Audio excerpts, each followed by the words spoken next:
தயவு செஞ்சு அந்த களவாண்டவனோட கண்ணை படுற வரைக்கும் ஷேர் பண்ணுங்க. ஐயா பாவங்க ஐயா.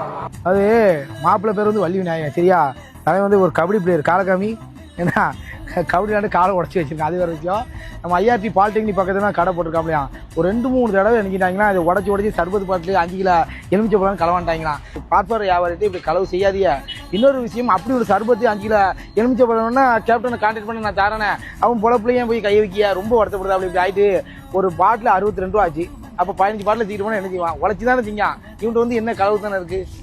களவாங்கிறதே தப்பு, அது இவன்ட்டு வந்து களவாங்கிறது ரொம்ப தப்பா இருக்கு. அப்படி அவன் களவாண்ட இருக்கு. இது வந்து நம்ம ப்ரொமோஷன் காசு தான் சரியா. ப்ரொமோஷன் காசு ஃபீல் பண்ணாத வேற என்ன ஜாமானாலும் இது வாங்கி வச்சுக்கேன்னா நீ நல்லா இருந்தா சந்தோஷம் தான். இனி அவனும் களவாங்க மாட்டான். நல்லா களவாங்கிறது நல்லா இருக்கு. அவனை கையை வைக்காதீப்பா.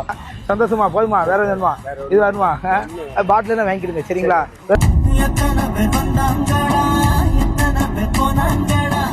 சாதிச்சவர்